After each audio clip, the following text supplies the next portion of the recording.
So we're coming back from that. But today we're going to have some fun. Antietam is my battlefield. I love it like my own house. I've been a guide there for 16 years now, and guide emeritus because we just don't go out much money anymore. It was a great, every time I go out there, it's like coming home. And if God calls me to heaven, I'm going to say, hey, can I go to Antietam first? And just get my fill of Antietam because it's a beautiful spot. Many people have been to Antietam. What I love about it, it's just like it was on September 17th, 1862. It hasn't changed much. Gettysburg's up the road about 50 miles, but it's full of stuff and things like that. But Antietam, and I've been on the board now, Antietam, Save Antietam, Historic Antietam, which on board for 10, 12 years. And we keep adding to the battlefield. In fact, there's another piece of property that's coming up, and we're going to try to bid on that. So that's why I love Antietam. Okay, my hero. Okay, put that down. Okay, Jonathan Letterman. Ever hear of him? Who did hear of him? Okay. The Battle of Antietam is known for the following. It's the bloodiest day in American history. 23,000 killed, wounded, missing in action. It was a standoff battle with Lee's retreat back to Virginia.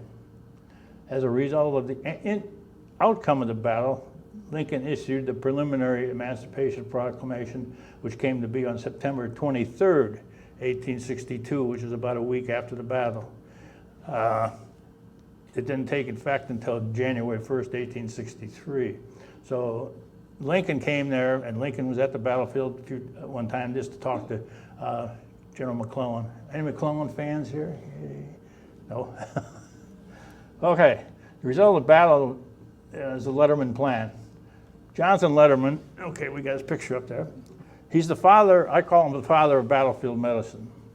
And before Civil War, we'll get into it a little bit, but he's going to change the whole thing, how medical evacuation. I say three things medically that came out of that the Civil War. Hospital care, nursing, professor, any nurses here? Your profession was started during the Civil War. And then the medical evacuation plan we call the Letterman Plan, which is still the Letterman Plan in the United States Army today. We get soldiers off the battlefield as quickly as we can, get them in the hands of surgeons or physicians and get them immediate care, and then we transport them all the way back to the United States if we can get them back here, and so they don't lose their lives that way. But Letterman was a native of Cannonsburg, PA. Cannonsburg is southwest of Pittsburgh by about 30 miles. His dad was a physician, and he had a brother who also became a physician and a sister. And he was trained by tutors, and he also was trained in public education, and he went to what was called Washington Jefferson College at that period of time. His dad was a physician, and after he graduated from Washington Lee, he decided to become a physician also. So he matriculated at Jefferson Medical College, which was in Philadelphia. It's still there today, one of the better medical colleges in the United States. Okay, so he graduates in 1849, 1850. What do you think he should do? Go back to Cannonsburg and take over his dad's practice? His dad had passed away by that time. But no, Jonathan decided he wanted to join the military service. Okay, a federal service. Now, you just didn't go up to the recruiting office and say, I want to be a federal physician. You have to go for a board and take an exam. Now, the board exam was given in New York City. It was 3 days. 50 people started, 9 finished. Some dropped out, some couldn't handle the thing, so they dropped out. So then they were issued commissions in the Federal Army. And another surgeon that was there, or doctor that was there at the same time, was William A. Hammond. And you're going to remember Hammond was become Surgeon General during the Civil War, and Hammond and Letterman are going to work together like 2 peas in a pod. Also, okay, Letterman passes. He becomes a federal surgeon. His first duty station is Fort down in Tampa, Florida. Unhealthy place. Letterman got there, and Letterman was a doer. You don't mess around with him. When he wants to do something, he's going to get it done. So he comes into the place, and his commanding officer was a Captain French. Oh, we'll see him later at Antietam. Also, there was a junior officer there, a lieutenant, Thomas Jackson, who became Stonewall Jackson. So Letterman and Stonewall Jackson, or Thomas Jackson, became pretty good buddies when they were stationed in Tampa, Florida. Stonewall was Jackson was Jackson. He was straight as an arrow. And he gets in trouble with the commandant, and there's going to be some trouble. Letterman told Jackson, kind of cool it, you know. So they all left after a year or two. Jackson went to VMI to become an instructor. Letterman went to Fort Snelling up in Minnesota, and French went someplace else, so it kind of flossed over. But they're all going to meet together in 1862 on this battlefield at Antietam. So you got Jackson, Letterman, and French. Duty stations for Letterman were in the east at Fort Leavenworth. That's kind of Midwest, but east. Then he went to Fort Union, which was out in Santa Fe, New Mexico. He spent a lot of time before the Civil War in California. They were fighting the Ute Indians in Utah. And when the Civil War broke out, he was in California. He's recalled back to come back east, and he goes into Wheeling, Virginia. Wheeling, now it's Wheeling, West Virginia, but that was Wheeling, Virginia. So he is also there with William A. Hammond. So the two of them are in here, and they start talking. How did the Indians get rid of their wounded soldiers or wounded people? They trefoiled them out, put them on a back thing, put them on the back of a horse, and took them away. They took care of their casualties. They just leave them out there, which you don't see in movies. They took their casualties and take them back to their camp and things like that. So Letterman starts seeing this, how they removed the wounded from the battlefield, the Indians. So it comes back, the Civil War begins. They're in Wheeling. The first battle of the Civil War, great battle, was the Battle of Bull Run, 1861. How many casualties were there at the Battle of the First Bull Run? 3,600 casualties, both north and south. What are we going to do with them? Who's going to take them off the battlefield?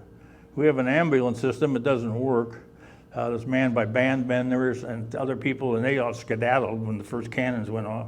So for a week or so, there were battlefield casualties, both north and south. Nobody thought about it. I guess that everybody thought the Civil War was going to be over in one battle, and there going to be anybody going to be hurt. Somebody going to get hurt? No. But there were casualties, so we had to get the casualties off the battlefield. The ambulance system wasn't working. They had ambulances, but they weren't for the greatest things in the world. The Confederate also had wagons, and they started taking their wounded back to Richmond from there. So it was chaos. The Capitol building in Washington was used as a hospital. The White House, all government buildings were used as hospitals at that period of time, not ready to be a hospital. They had no cooking facilities, nothing to cleaning facilities, no washrooms, or what they call houses like that. So they weren't prepared. Nobody was prepared for this, especially the medical corps. So the medical corps of the Union Army has to grow.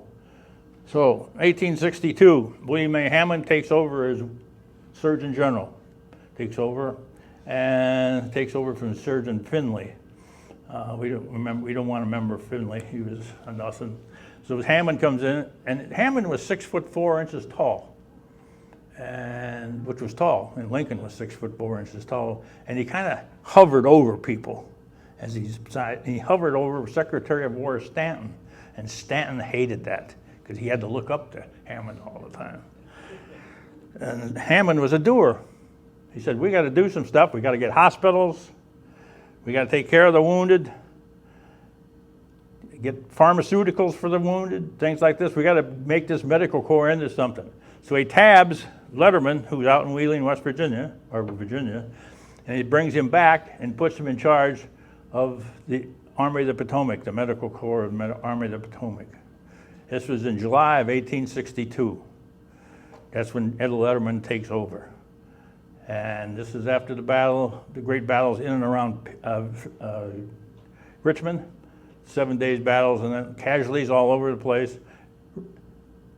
He gets there, Letterman gets there, and they're on the banks of the river, the James River, 17,000 sick soldiers, malaria, scurvy, you name the disease, plus also wounded soldiers.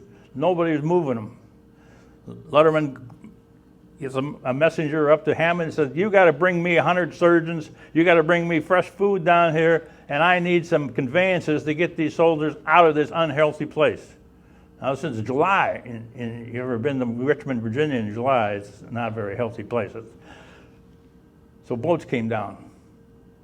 Medical, or just side-wheelers, they turned into hospitals, started picking up these soldiers and taking them back north and put them in the fixed hospitals, which are now growing. So Letterman now is a doer. Go to the next slide. This is what we have today. Thank God we do. Thank God we don't have to use them anymore. I don't want any more war, but now we have places, helicopters, we get them off the battlefield. The first helicopters were used in the Korean War, and then in Vietnam, we used them very well over there. They're getting the battle casualties out of the battlefield. Next. Get them out of the theater of war. Put them on transport planes that are set up as hospitals. Put them in these hospitals and get them into Germany as fast as you can into the big hospitals there. And further, the wounds are going to be taken care of, and then they're going to be shipped back to the United States as fast as we can. So this is the Letterman Plan that started in the Civil War that works today for our wounded soldiers, and I hope to God we never have to use it again. We've had enough war. Okay, all started back in France. This is Leray. He was the importance of the time. He introduces triage. Anybody know what triage is? Probably the nurses do. Any of you have been in an emergency ward, you know what a triage is. That's where you sort your casualties. You take out the heavily wounded or the heavily sick people that need immediate help and get them immediate help. The ones that can wait, you put them off to the side and we'll get to you as soon as we can. So that's triage. Ambulances, evacuation. Primary amputations, meaning the amputation, if you need a limb amputation, get it done within 48 hours before infection sets in.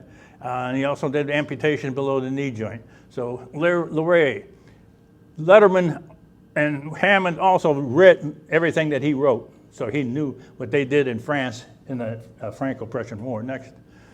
Revolutionary War ambulances. Look at them. Horse-drawn carriages, sleds, things like that. Any way to get the battlefield off the field of battle as fast as you can. No ambulance system at that period of time. The surgeons went with the troops and marched with them, and then they would treat them almost pretty much on the battlefield. Next. Mexican War in the 1840s. Next. Advances. Oldest use of anesthesia. The biggest misconception that I have when I give Civil War lectures, did they use anesthesia in the Civil War? Most people say, no. No, they sit there and cut off arms and legs like that, and the men are screaming. Anesthesia was developed in the 1840s. I have to say, first was a dentist, right? We got another dentist here, any other dentist here. That was the use, the anesthesia. If you could take out a tooth painlessly, you made a lot of money. So anesthesia, 47. Rank and status for medical officers. But medical care, no ambulances, no organized hospitals. Regimental surgeons traveled with the regiment. No provisions or supplies. Wounded treated near the front lines and makeshift hospitals. Triage, this is how I loved it. Triage, those able to march and those unable to march. What about the poor guys lying there? Well, who's going to take them on? So this was in the Mexican War in the 1840s. Next. Civil Wars. We talked about the first Battle of Bull Run. This is the Spinner House, which is by the Stone Bridge at the first Battle of Bull Run. Nobody knew how to take care of these wounded soldiers. Some surgeons were out there, but then they started bringing them back. Next. Fortress Monroe. It was right at the tip of Virginia, and a lot of the casualties went to Fortress Monroe, and then they were brought up to Washington. Next. The famous ambulance, the two-wheeled ambulance, drawn by a horse. You see the guy in there? This is called an avalanche. Letterman said, we got to do better than that. And he was in Wheeling, and they had some wagon works in Wheeling. So he and Letterman said, we got to get a better design. So here comes Jonathan Letterman. Medical field supply, triage, evacuation, system of field hospitals, a genius for administration. You didn't mess with him. And he said he had his orders from above, which was Hammond, and Hammond got his message from Lincoln himself. So whatever he wanted to do, you get it done. Next. That's Hammond, William A. Hammond. Next. This is where Letterman took over on the Harrison Landing outside on the James River. That was his headquarters there as they were moving the sick and wounded after the 7 days battle. Next. That's their hospital ships. These are side windows, set it out as a hospital. They had nurses on board, they had surgeons on board, they had pharmacy on board, medical wards. So they got them on these ships and got them back out of the battle area as soon as they could. Next. Now they came up with better ambulances. Get rid of that thing on the top right, the Avalanche. Now we want four-wheeled ambulances with water supply, and we want springs. We don't want them bouncing around like this. We want to have spring ambulances. So this is you can see the Moses ambulance, the triple ambulance, the Wheeling ambulance, and that one up there, the Coolidge, we kind of forget about. We don't want to do that. And they had a special corps. You became an ambulance person. You were in a corps of ambulance persons. And your job, only job, was to remove wounded from the battlefield as painlessly, as effectively as you can do it. So they would train certain people to train how you lift a soldier and put them on a stretcher. How do you lift a stretcher? Everybody lift at one time and slide them into the ambulance. So you're not throwing them into the ambulance. And they had training for all these. So the ambulance corps became an entity in the United States Army. Next. Okay, we'll go to battle. Hospitals. After the Battle of South Mountain, which was the starting of the Battle of Antietam, every church was used as a hospital. Next. This is a church in Burkittsville. And there's Letterman again. And now he's in charge. On the 15th, he gets in with McClellan because he's on McClellan's staff, and they know there's going to be a battle. The South was in and around Antietam, or Sharpsburg. So we're going to have a battle. Letterman, on the 15th, goes out to the battle area and sets up hospitals. Next. His headquarters was the Pry House. There's a beautiful house, it's still there, and it's a satellite of our museum in Frederick. So there's a medical command post was there, and also the command post of the Potomac Army. It was not the headquarters. Thomas Clemens figured that out. The headquarters were back at Keedysville. But this house still stands, and it's part of our museum. Next. So we set up, we'll have a better flat snap, but we can see the hospitals, Locust Spring, all these hospitals. Letterman went out personally on the 15th and the 16th and set up these hospitals. He also went out and set up trails to get to the hospital and marked them, and actually marked them with lanterns at night. So when the wounded were being brought in at night, when the battle was over, they could find their way to a hospital site. And this is what Letterman did on the 15th and 16th. Next. And these are the hospitals that were there. You see the creek goes right through the middle. The battlefield is divided. The Confederates on one side, the left side, and the Union were on the right side as the battle was beginning. And the creek divided the two armies as the battle began. The headquarters, there's the creek. Creek starts in Pennsylvania and winds its way all the way down, and about 6 miles south here it runs into the Potomac River. Headquarters, or the command post of the Union Army was right here. This is where Letterman was at, and also McClellan was here. That's where he watched the Mountain Battle. The Confederates are over here. I'm going to tie it down to this thing. Okay, every black flag that you see there is a hospital, a Union hospital.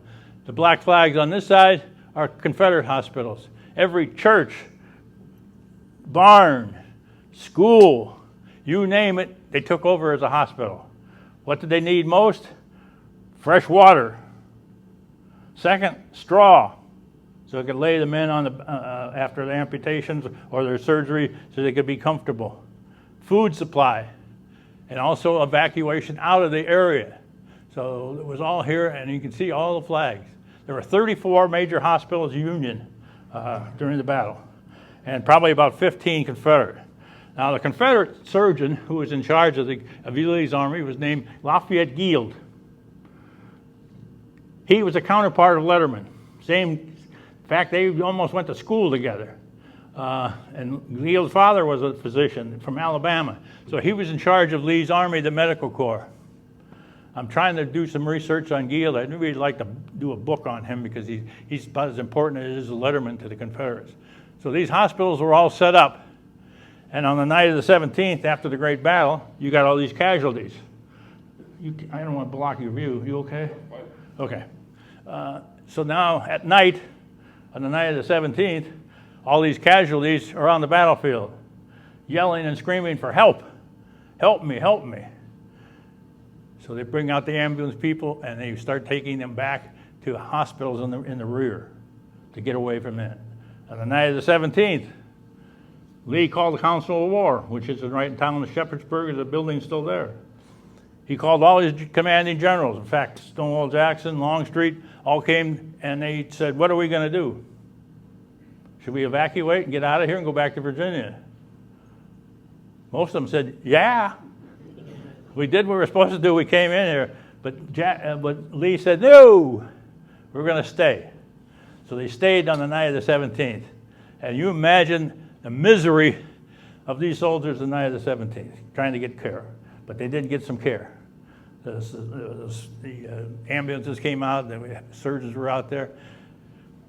18th, the two armies looked at each other.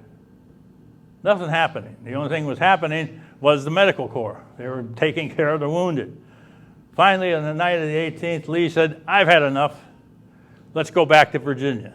So they crossed the Potomac River. At night, he pulled his whole army, probably at that time maybe 23,000 men were still alive, and he pulled them back through the town of Sharpsburg, out of Sharpsburg, and crossed the Potomac River there and went into the town across Shepherdstown. One of the greatest evacuation of soldiers I have ever heard of at night, crossing a big river.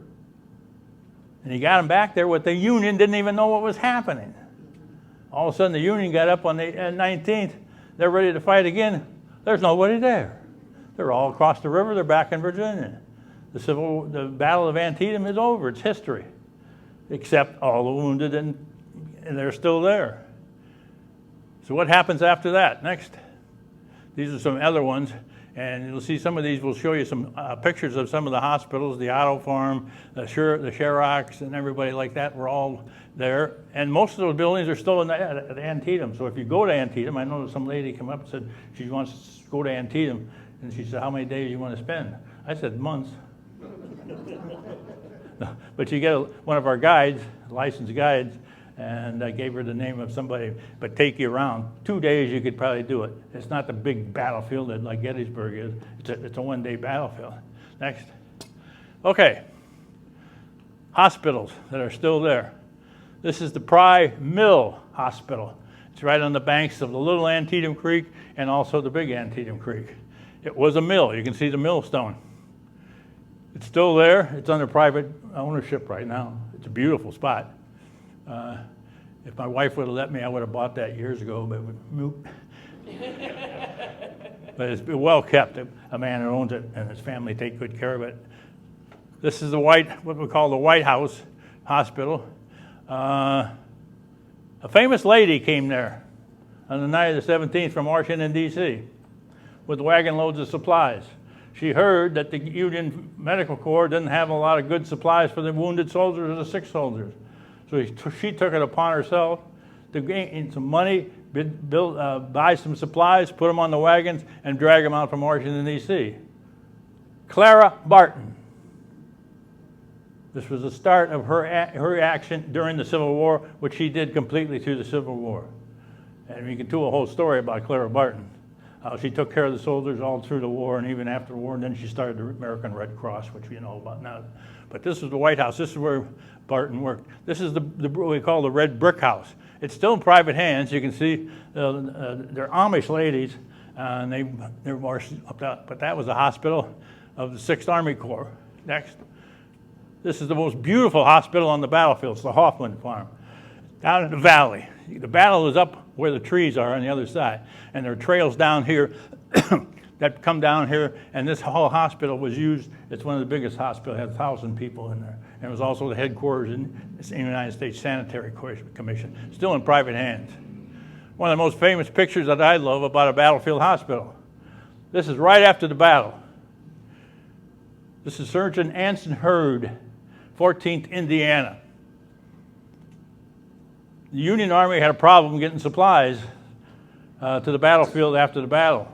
There was no rail link, and the bridge at the Monocacy River in Frederick was blown up by the Confederates, so they had to bring them back piece by piece. So he had no tents. He needed tents to put his wounded soldiers, both north and south, into these tents.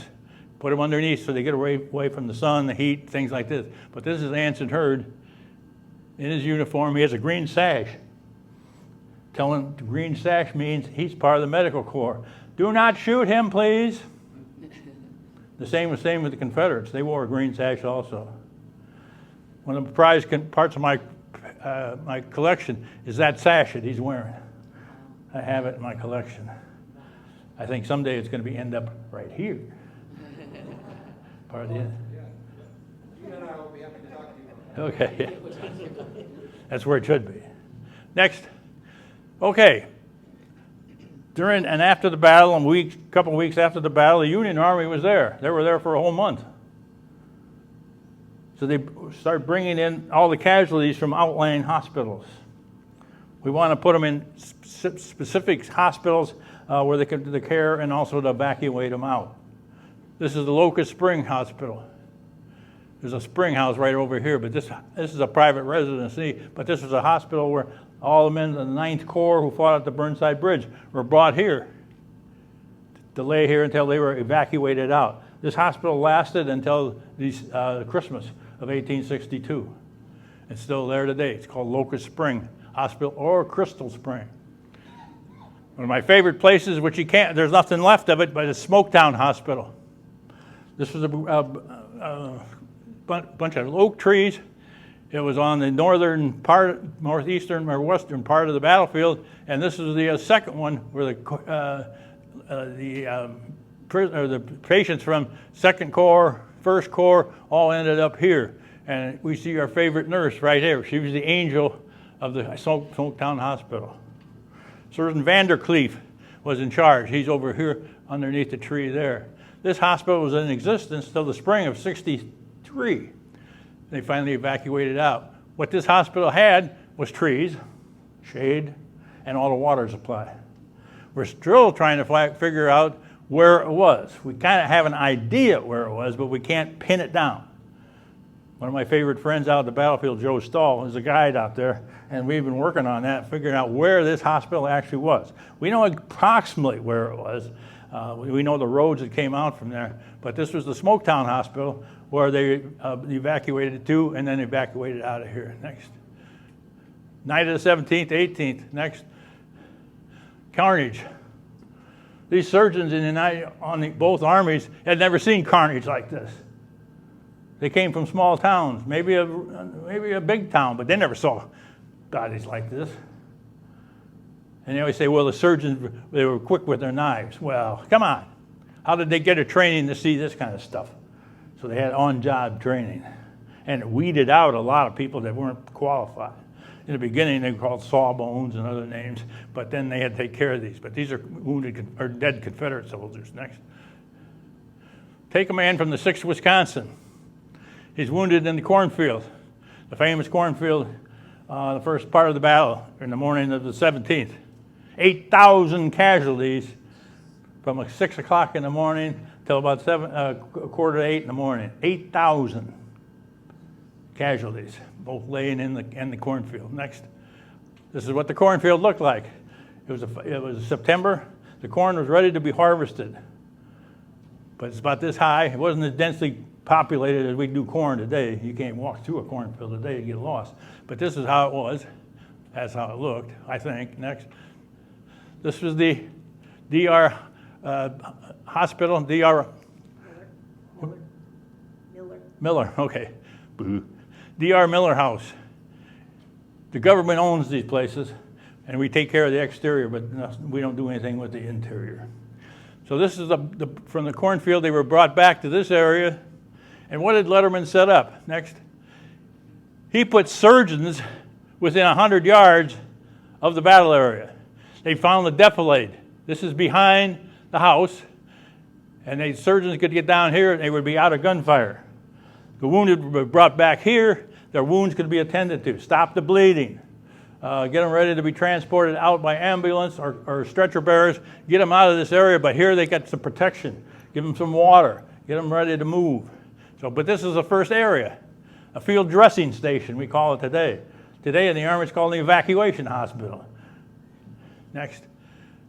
This is what it looked like. Here's a surgeon's helper who's got a backpack of supplies, and you can see the ambulance is coming up. It's chaos, but that's triage. That's what it is, chaos. They were evacuated back to the Joseph Poffenberger barn and farm, which are still there. And this barn's been remodeled, but was as another duty or stopover for the wounded soldiers. Next. Interior. You can see the surgery going on. The ambulance is coming up. You can see the people that had surgery and they're set off to the side with pain relievers, they had opiates and morphine, the pain, and then we were evacuated out. This is the Smoketown Road. Most people that go to Antietam never get on this road. But this was the evacuation route up from the battlefield to Keedysville, which was the next town next, and that's where they could evacuate fully out of there. I always did on my tours, we start these things. This tree was a witness tree that was there during the battle. I'm sorry to say it's no longer there. Wind blew it over. But this was the Smoketown Road, and here is Keedysville. Keedysville is about a mile and a half from the battlefield. Small little town, and this is where the wounded were brought back. Here they were given more care. Next. Churches. This is the German Reformed Church, was rebuilt on this area, but this was a German Reformed Church, was there and used as a hospital site and an evacuation hospital. Next. This was a schoolhouse. It was up for sale, but that was a schoolhouse that also was used as a hospital. Next. Okay, we're going to move the soldiers out of the battle area from Keedysville to Frederick. That's 30 miles over the South Mountain. Letterman said, these wounded soldiers cannot make that trip without rest. So he found a town right in the middle. It's called Middletown, still there. This big white church is still there, and we do tours. I do tours out of that church, and this is where the ambulances stopped. Here the wounded were taken out of the ambulance, put it inside the church. Their wounds were redressed, given some nourishment, maybe some water and things like that. Let them rest in this hospital for 6 hours or so. Then put them back in the ambulance and continue their conveyance to Frederick, Maryland, where the big hospitals were in Frederick, Maryland. And then they were evacuated out to Baltimore, Washington, D.C., New York, places like that. So this is the whole evacuation system that Letterman set up. But Middletown was very important. Next. This is the church. This is a church in Frederick, which was used as a big hospital. What's neat about this church, next, this picture is the only known picture that I know of, and I've been studying this battle since 1970-something, of the interior of a hospital in Frederick. It shows the beds, the choir loft. Notice how close they are to the choir loft. They didn't take the pews out. They just put planking boards over the pews and set the beds right on. So this was a caregiving hospital by the soldiers, and there were surgeons there. They had about 34 surgeons in Frederick at that period of time at the end, taking care of wounded soldiers, getting them ready to move from there to other hospitals. The whole hospital system now has grown. We're going to put them in big hospitals. Washington, D.C. had 28 hospitals. Some of them had bed capacity of 3,000. New York City had hospitals. Baltimore had hospitals. Philadelphia had hospitals. If you were the Southerners, you went to Richmond. Chimborazo Hospital had 10,000 bed capacity at Chimborazo Hospital. So the evacuation was working. Next. This is what the patch they used in Vietnam, the medevac, so that others may live. That's the only call. That's what they want to do. this wounded soldier can live. Get him out of the area, get him into care, either by helicopter or other things, get him out of there and get him some care. Next. Jonathan Letterman, surgeon for the soldiers, director of medical care, father of battlefield medicine. How are we doing with time? Okay? Okay, any questions? Yes, ma'am. Did the medical both sides? Yes, the question is, did the medical staff of both sides treat like enemy soldiers? Okay, yes, they did. And what the nurses, the Corps, and the same thing, and Claire Barton and other people said, a wounded or sick soldier is no longer the enemy. And Letterman said that also.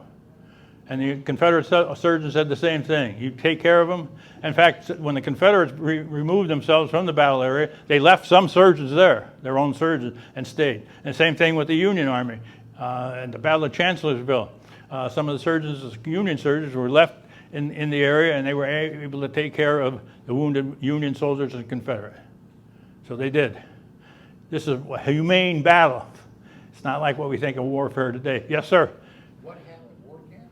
Okay, the question is, what happens when Confederate soldier, I'm going to tip this thing off, but I'm tied down like a dog. They got better, they went into a camp, prisoner of war camp.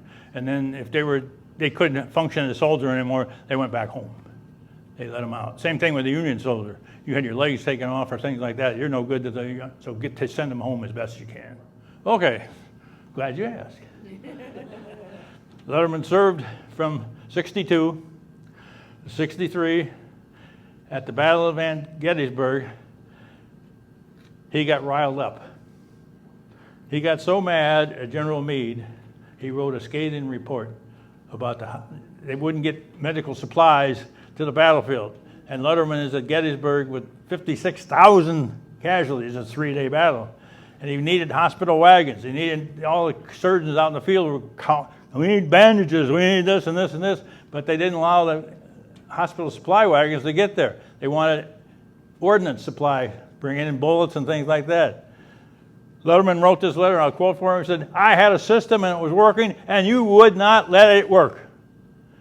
And you don't send that to your community commanding officer. Plus, after 62, after the Battle of Antietam, he met a lady. After R&R, after the battle, they were there for a month and a half. He met this lady who lived in Burkittsville. They got to know each other. And in October of 63, they married. He was still in the service. He was still part of the Army of Potomac. He got fed up. He said, I put all this together, you won't let it work, I'm out of here. So he gave up his commission as a surgeon in the Army of the Potomac and became a hospital inspector until the war was over, 65. 65, he was in Philadelphia, his wife, and had a little baby. He decided to move to California. He got in with an oil drilling facility, thinking to make a few bucks. All they came up with dry sand. He moved to San Francisco. He became chief medical officer and coroner in the city of San Francisco. In 1867, his wife had another child, and she hemorrhaged, and she died. So he's got two babies with him, and he's in San Francisco. He's got intestinal problems from the Civil War. So he sends the two babies back east to live with people back here, his relatives. He stayed in San Francisco until 1872 when he died. He died because of intestinal problems and a broken something or another. But that was it. And he was buried along with his wife in San Francisco. Now, one of his children, his daughter, they never married. One of them became personal secretary to President Taft. She went to the president and said, will you sign an order to bring my father and my mother back from San Francisco so they could be buried in Arlington Cemetery along with the soldiers that he helped. He signed the order, and the gravestone is in Arlington Cemetery where the two of them were buried. So that's what happened to Letterman afterward. Guild, the same thing. He ended up in California also after the war, and he died within 2 weeks of Letterman, within 60 miles of each other in California. And he's back in Tuscaloosa, where he's buried in Tuscaloosa. Yes, sir. Did the ambulance drive bodies? Okay, depends what you mean is first aid. Stop the bleeding. Yeah, stop the bleeding. Mainly, they would bandage, stop the bleeding, give them some water, but get them to a hospital site where the surgeons could take over and give them morphine or pain relievers and things like that. How about tourniquets in the field? Tourniquets in the field were used, surgeons would do that. Or a hospital steward. Now they had hospital stewards. Hospital steward was a man who had some medical training. He might have been in medical school when the war started, and he started into the war. And so he had some training in pharmacy and other things like that, so they'd utilize him probably for tourniquets and things like that. Because you apply a tourniquet wrongly, or you don't know how to take it off, you're going to hurt the thing anyway. But yes, sir. Narcotics. The British, our narcotic outbreak during the whole time. Morphine and opiates used quite extensively. The hypodermic syringe at this time was brand new. So what they would take is the powdered morphine or the opiates and powder and put it right into the wound. And it would be an uptake, and they'd get uptake from the pain that way. And a lot of these soldiers, and they had no way of, how much you're going to give them. Well, give them as much as you can handle. You weren't located to 3 pills a day. No, whatever you need, you get. And a lot of these soldiers after the war were addicted. And they could go in any pharmacy and pick up these narcotics. They didn't need a surgeon or a doctor, the patient, to do it. It didn't until the turn of the century when they started doing things with these things. What did they do with the limbs that were amputated? Dig a big hole. Throw them in a hole. Or they burned them. Most of them were just put in a big hole and covered over. Yes? Were there any female surgeons? Any what? Female surgeons during the Civil War? Yes, Mary Walker was a female surgeon. And I can't prove it, but a lot of the nurses cross-trained and became like physician's assistants.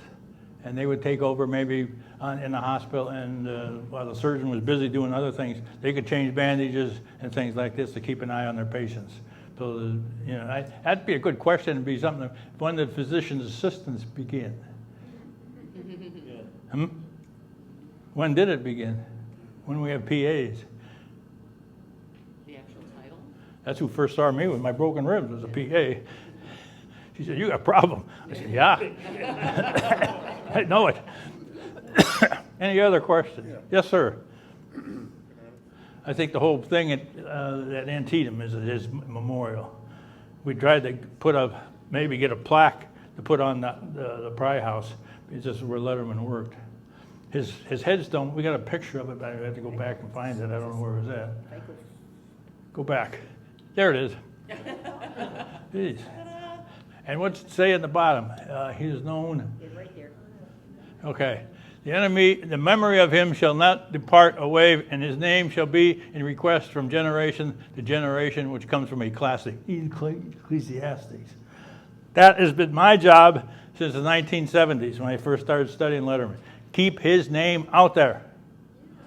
They tried to change some things in the ambulances and stuff like that, never got anywhere. But now, like I say, there's no hospital named of him. The only is Tripler Hospital, which is in Hawaii, named after Surgeon Tripler, who was the forerunner of Hammond. But that's Tripler Hospital. There's also I can't think of, Beaumont Hospital is named after Surgeon Beaumont, who was pre-Civil War. But there's nothing left of anything Letterman. I have his desk. It's in the museum down in Frederick. Any other questions? Yes, sir. Did they recognize organizations all Oh over? yeah, the women organization. It's called the Sanitary Commissions. That's right. Yeah, sanitary commissions were set up. Record of his communication with those different organizations. There's histories of the sanitary commissions you can get. I have a whole bunch of them in my collection. They talk about the sanitary fairs, which they'd put on to get money. They would auction stuff off, and then the money was given to the medical corps so they could provide extra stuff for the soldiers. But these were sanitary fairs. And the sanitary commission was done by civilians, both male and female. and they were out there on the battlefield helping. Some helped and some didn't help the surgeons. Some of the surgeons said, "Oh God, we don't need them," but some surgeons said, "Yeah, we do need them." So it was how you handled it. But there were civilians and women. These women did these sanitary affairs by themselves. I mean, put it up. So yes, you're right. So they did help. Any other stuff? Been a great audience. My pleasure to come here and talk to you, and I hope you had a good time.